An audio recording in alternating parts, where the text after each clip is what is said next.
औज़ुबिल्लाहि मिनश्शैतानिर्रजीम बिस्मिल्लाहिर्रहमानिर्रहीम।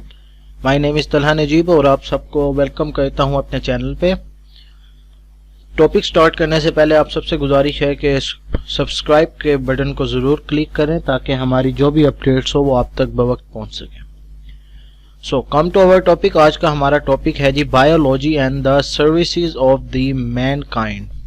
ठीक है, biology and the services of Mankind.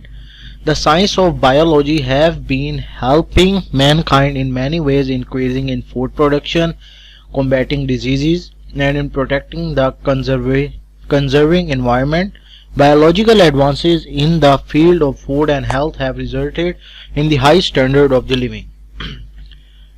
जो बायोलॉजी है वो बहुत तरीकों से इंसान की मदद कर रही है, ख्वाह वो फूड की प्रोडक्शन में इजाफा करने के लिए हो, बहुत सी बीमारियों को इंसान की लाइफ से निकालने के लिए हो, या फिर इन्वायरमेंट को ऐसा बनाने के लिए जहां पे इंसान बेहतर तरीके से रह सके।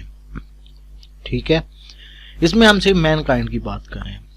Plant production has been tremendously increased by improving exist variety and developing new high yield disease and the disease resistant varieties of the plants and animal use as food.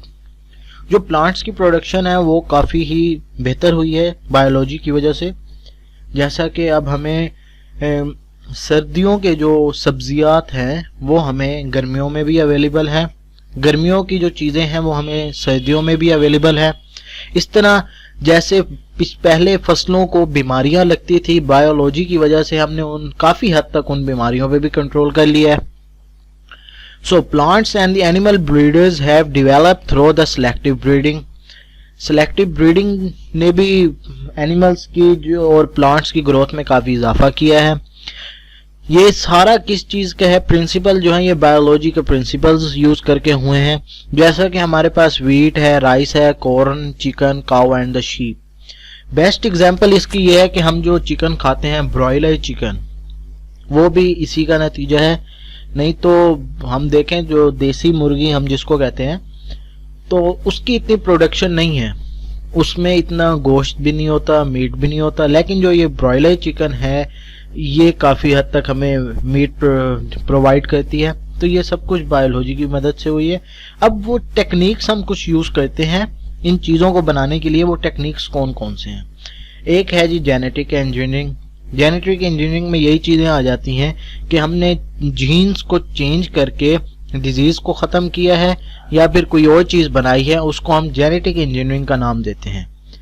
उसके बाद नेक्स्ट चीज़ हमारे पास आ जाते हैं ट्रांसजेनिक प्लांट्स। ट्रांसजेनिक प्लांट्स कौन से होते हैं? ये जो सब्जियां हम खा रहे होते हैं, मीन सर्दियों वाली गर्मियों में, गर्मियों वाली सर्दियों में, ये जो प्रोड्यूस होते हैं ये हम ट्रांसजेनिक प्लांट्स होते हैं। ये by cloning production of genetically identical copies of organism cells by the asexual reproductions। Cloning क्या होते हैं? जैसे कि अब ये ब्रॉयलर चिकन है तो इसमें हम ब्रीड नहीं करवाते, एसेक्सुअल रिप्रोडक्शन करवाते हैं जिसके जरिए से ये पैदावार होती है। इनकी एसेक्सुअल रिप्रोडक्शन क्या होते हैं? एसेक्सुअल रिप्रोडक्शन ऐसी सेक्सुअल रिप्रोडक्शन जो कि बॉडी से बाहर हुई हो, आउटसाइड द बॉडी, उसको हम एसेक्सुअल रिप्रोडक्शन का नाम देते हैं। नेक्स्ट हमारे पास आ जाता है tissue culture technique. Tissue culture technique जो है वो प्लांट्स में काफ़ी हद तक फ़ायदेमंद हमें साबित हुई है। वो इस तरीके से हुई है कि अब एक प्लांट का टिश्यू है तो उसको हम दूसरे प्लांट के टिश्यू के साथ मिला के फिर ग्रो करवाते हैं, तो वो एक न्यू नस्ल का प्लांट या फ्रूट हमें मिल जाते हैं। इसकी एग्जांपल दें, हमारे पास ऑरेंजेस में बहुत से आ जाते हैं, किन्नू आ जाते हैं, सेकंड नेम मौसमी जिसको हम कह रहे होते हैं। तो ये टिश्यू कल्चर की वजह से होते हैं।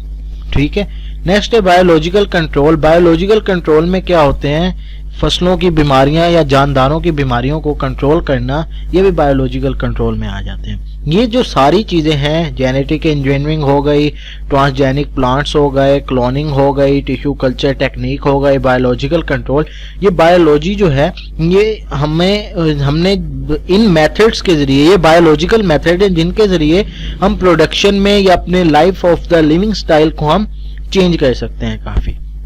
नेक्स्ट हमारे पास आ जाता है integrated disease management. What is integrated disease management? ये हमारे पास क्या है? ठीक है।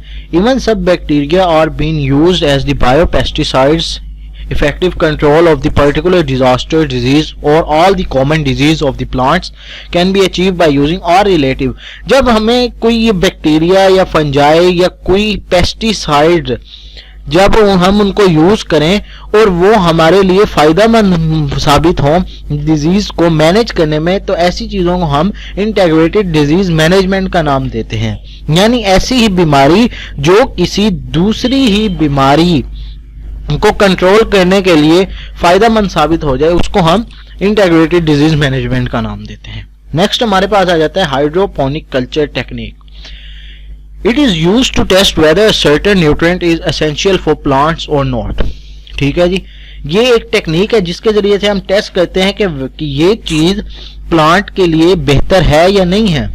अब जैसे कुछ प्लांट्स होते हैं जो गर्मी में उगते हैं, कुछ प्लांट्स होते हैं ठंड में उगते हैं, कुछ प्लांट्स जो होते हैं उसमें नाइट्रोजन की हम ज्यादा तादाद डालते हैं, कुछ होती है जो पोटेशियम वाले प्लांट्स होते हैं वो पोटेशियम ज्यादा लेते हैं, कुछ हैं जो सल्फर ज्यादा लेते हैं। ये वही टेक्निक है जिससे हम जानते हैं कि ग्रो करने से पहले ही हमें पता लग जाता है कि ये न्यूट्रिएंट प्लांट के लिए सही है या नहीं है। अब एक मीन पोटेशियम का प्लांट है जिसको पोटेशियम ज्यादा चाहिए, अगर हम उसको सल्फर या नाइट्रोजन ज्यादा देंगे तो जाहिर सी बात है उल्टा फायदा होने की बजाय हमें उसका नुकसान होगा।